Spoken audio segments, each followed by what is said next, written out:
अगर आपने अभी तक द ब्लैंक पेज ऑफिशियल को सब्सक्राइब नहीं किया तो सब्सक्राइब ज़रूर कर लीजिएगा और बेल आइकन को प्रेस करिएगा ताकि आपको हमारा हर नया जो एपिसोड है उसका नोटिफिकेशन मिलता रहे।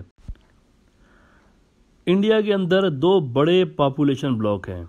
एक तो साउथ इंडिया के अंदर रहने वाले लोग हैं जिनके तौर तरीके, रस्म और रवाज बाकी के इंडिया से बिल्कुल मुख्तलिफ हैं। हत्ता कि उनकी ज़बानों की, उनकी लैंग्वेजेस की जो बनावट है वो भी अलग है बाकी के इंडिया से। एक ये है। दूसरे नॉर्थ इंडियंस हैं जो कि आर्या नस्ल के लोग हैं। बुनियादी तौर पर उनकी जो अक्सरियत है आर्या नस्ल के लोगों पर मुश्तमिल है। इनका ताल्लुक यूरोप और सेंट्रल एशिया से रहा है और 2 से 3 हज़ार साल पहले इनकी इंडिया के अंदर आमद होना शुरू हुई और लोकल जो यहाँ के द्राविडियन नस्ल के लोग थे इनके साथ इनकी प्रॉपर जंगें हुई हैं और इसीलिए ये जो द्राविडियंस थे यहाँ पर इस सारे जंगों के नतीजे में नीचे की तरफ साउथ इंडिया जिसको आज आप कहते हैं यहाँ पर ये मुंतकिल होना शुरू हुए ओवर द सेंचुरीज और आज भी इनकी जो बड़ी तादाद है वह यहाँ साउथ इंडिया के अंदर रहती है। ये जो फिर साउथ इंडिया और नॉर्थ इंडिया की डिवीजन है इंडिया के अंदर, ये आज तक ख़त्म नहीं हो पाई। हज़ारों साल से ये ख़त्म नहीं हो पाई और it has a deep historical links. Basically अगर आप इनकी हिस्ट्री पढ़ते हैं तो हज़ारों साल की हिस्ट्री इस डिवीजन की। आर्या जो आए यहाँ पर बाहर से, इनके साथ फिर संस्कृत ज़बान समेत कई ऐसी चीज़ें आई जो कि पहले इस आज का जो इंडिया का रीजन है यहाँ पर नहीं थी। मिसाल के तौर पर ज़ात पात का सिस्टम, कास्ट सिस्टम जिसको कहते हैं। इंडिया की अगर आप पूरी तारीख उठा के देखते हैं तो गुप्ता एम्पायर का जो दौर था इससे पहले किसी भी हिस्टोरिकल कॉन्टेक्स्ट में इंडिया में ज़ात पात का सिस्टम नहीं मिलता। तारीख़ी एतबार से कोई ऐसा क्लू नहीं मिलता जिसमें ये कहा जाए कि गुप्ता एम्पायर से पहले यहाँ पे कोई कास्ट सिस्टम मौजूद था, बल्कि ये पूरा का पूरा रीजन डोमिनेंट मज़हब यहाँ पर बुद्धिज़्म था। सबसे बड़ा मज़हब यहाँ का बुद्धिज़्म था। अलबत्ता आर्या जब यहाँ पर आए हैं तो रिलीजियस जो चेंजेस हैं वो इनके साथ ही इस रीजन के अंदर आती चली गई। वो डिफरेंट किस्म के नज़रियात बाहर से लेके आए इस रीजन के अंदर। आज भी बेशुमार ऐसी चीज़ें आपको मिलती हैं इंडियन रिलीजन्स में जिनका आपको यूरोप के जो पुराने बुत परस्त और सेंट्रल एशिया के पुराने जो बाशिंदे हैं ना उनसे आपको ताल्लुक़ मिलता है। मिसाल के तौर पर त्रिशूल एक बहुत पुरानी मजहबी सिंबल है इंडिया के अंदर, एक निशानी है मजहबी, त्रिशूल इसको कहा जाता है। लेकिन अगर आप ग्रीक्स के पुराने देवता देखें ना, ग्रीक्स की जो पुराने खुदा थे जिनको कभी पूजा जाता था यूरोप के अंदर, इनमें 12 सबसे बड़े थे जिन्हें मिला के 12 ओलंपियंस कहा जाता है, यानी 12 उनके सबसे बड़े देवता थे। इनमें से एक था पोसीडोन।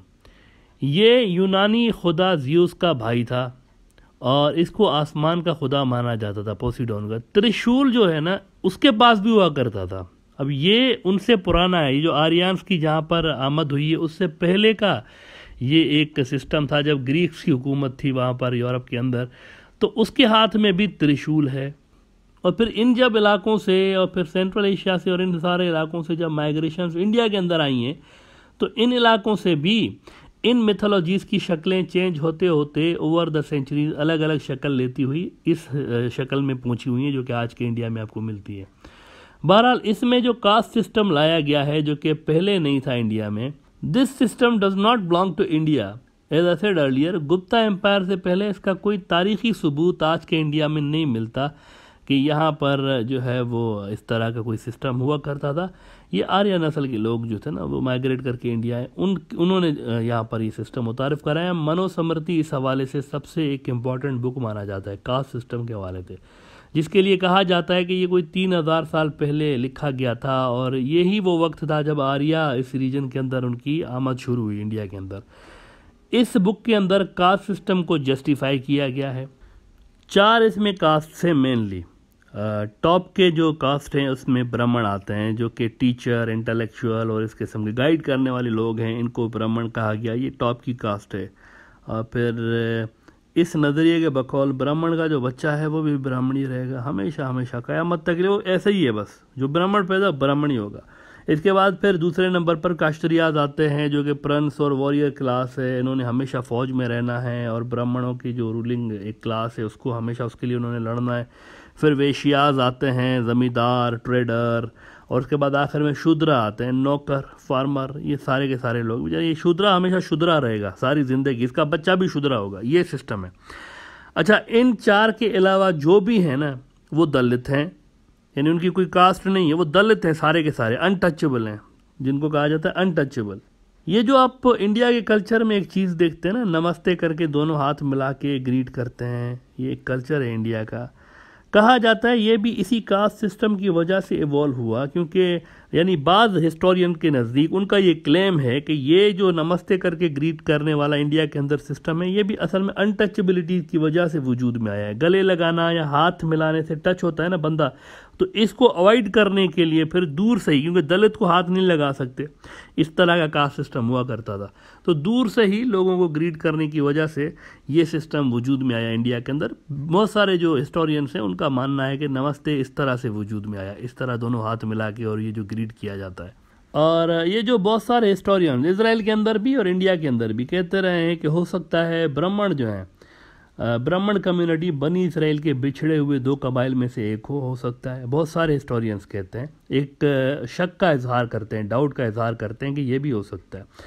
वो इसीलिए कहते हैं इन्हीं चीज़ों के कारण कि एक तो देखें ना, इन दोनों में रेशियल सुपीरियरिटी का कॉन्सेप्ट है कि हम ऊपर की कास्ट हैं। जो ज्यूज़ हैं उनके अंदर भी यही है कि हम ऊपर की चीज़ हैं, एक नेशन है, और जो ब्राह्मण कम्युनिटी उनके अंदर भी है। ये दूसरा ये कि आर्याज की जो इंडिया के अंदर आमद हुई है वो भी तब से जारी है जब ज्यूइश कम्युनिटी का वो जो बड़ा एक्सोडस हुआ था, जिसमें ये दुनिया के कई हिस्सों में फैल गए थे। जब इनको टाइटस रूमी ने तबाह कर दिया था यरूशलेम को, तो ये पूरे दुनिया के अंदर फैल गए थे मुख्तलिफ कम्युनिटीज़ में।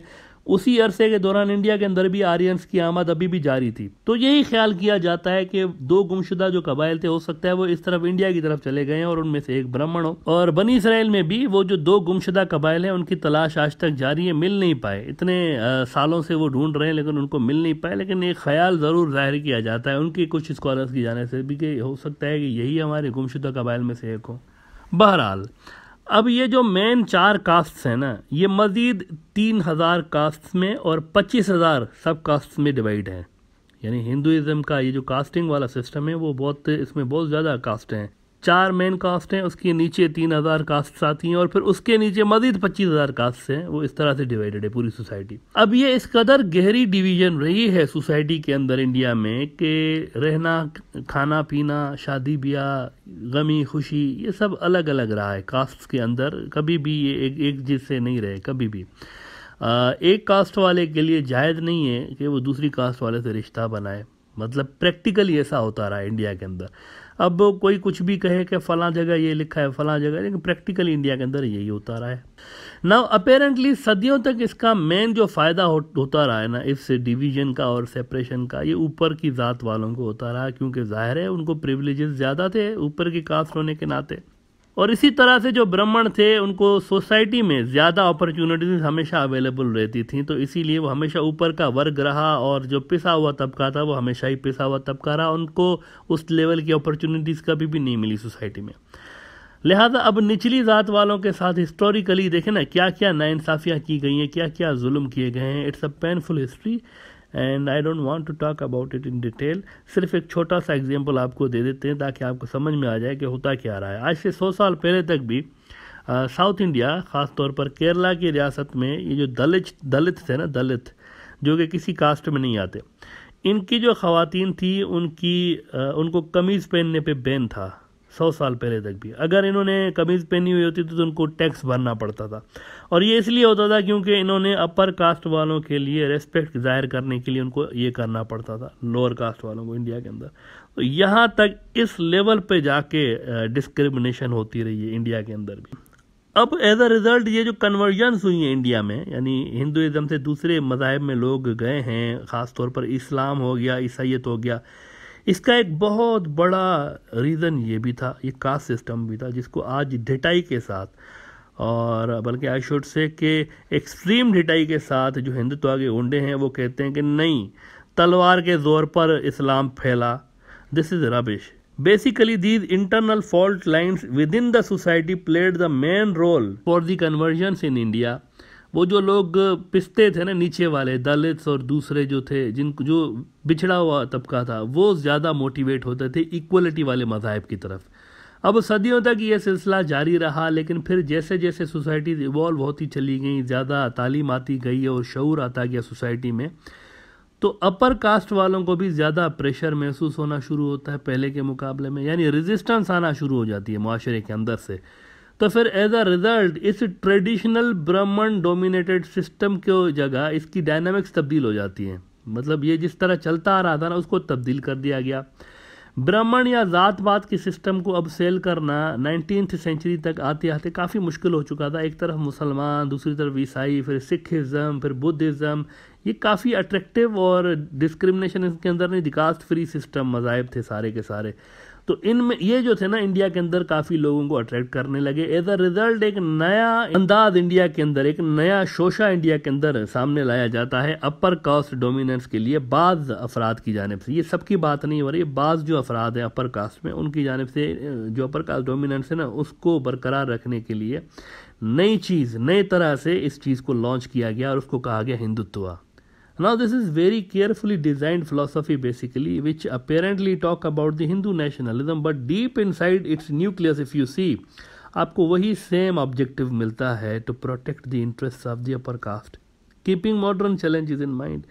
We'll talk about it in today's next episode, क्योंकि ये डीप सब्जेक्ट है। तो पहले इस एपिसोड में हमने आपको, इस सीरीज़ का ये जो एपिसोड है इसमें हमने आपको कास्ट सिस्टम इवॉल्व कैसे हुआ इंडिया के अंदर, इस पे ज़रा हमने बात की है। एक मोटे मोटी ऊपर से बात की। इसको अगर आप डीप में पढ़ेंगे तो this is a very deep subject, और ये हज़ारों साल की हिस्ट्री है चूँकि, तो इसको कवर करना 10-15 मिनट में काफ़ी मुश्किल होता है।